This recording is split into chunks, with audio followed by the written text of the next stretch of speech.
we discuss about normative or prescriptive ethics. Normative or prescriptive ethics. So if I'm telling you that there is a blast somewhere, so what will be the answer of cognitivism? What will be the reaction of a cognitivist? It's bad, right? Very good. But what will be the answer of non-cognitivist? Yes, the non-cognitivist would like to get into the reason, right? Because there may be a blast to cut the mountains, right? So that a road can be constructed.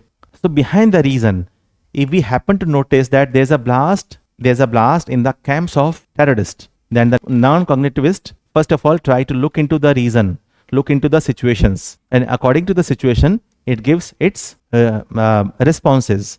Clear? Fine. So now discussing this normative or prescriptive ethics. Prescription, what is the meaning of prescription? Advice, right? Prescription means advice. So this is the dimension of ethics which gives advice. It provides advice regarding right and wrong conduct. This is the first point, right? Now I give you one quotation, not said by anybody, but it's a general quotation that we all know. What we generally say, we should behave with others the way we want others to behave with us, right? We generally say we should behave with others the way we want others to behave with us, right? It advises us that we should behave with others the way we want others to behave with us, right? Clear? So suppose, now listen to me, if the question is, because in the section A, there are 3 questions and now there are only 2 questions which are based on some quotations. So if the quotation is this, we should behave with others the way we want others to behave with us, then while answering this question, you just have to mention that this quotation is the subset of or the notion of normative or prescriptive ethics, right? And by saying only this, the evaluator of UPSC will come to know that this aspirant has clear idea about ethics and its theories. Clear? And even if there's no quotation of its kind, while answering the questions of section A or even section B also, you should try to mention such things as per your convenience and in a smart manner so that you can score maximum marks. One more point we are just going to write it right here. That is, what is right and wrong to do when we are in ethical dilemma. Just write this one. So there are primarily 3 notions of normative or prescriptive ethics. It provides advice regarding right and wrong conduct. Second, the notion of normative or prescriptive ethics is we should behave with others the way we want others to behave with us. If I say we should always speak the truth, it is the notion of normative or prescriptive ethics.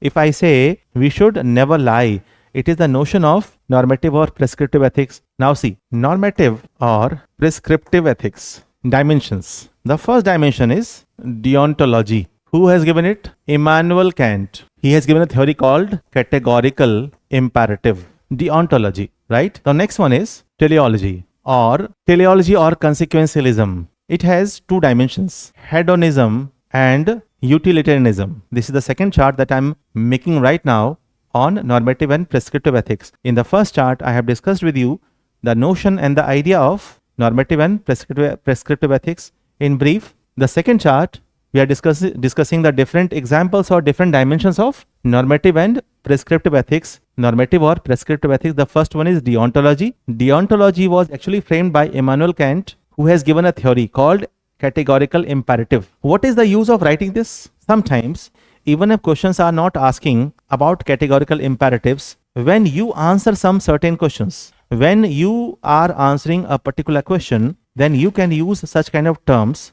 so that the evaluator of your answers must understand that this aspirant has ideas about ethics in depth. Clear?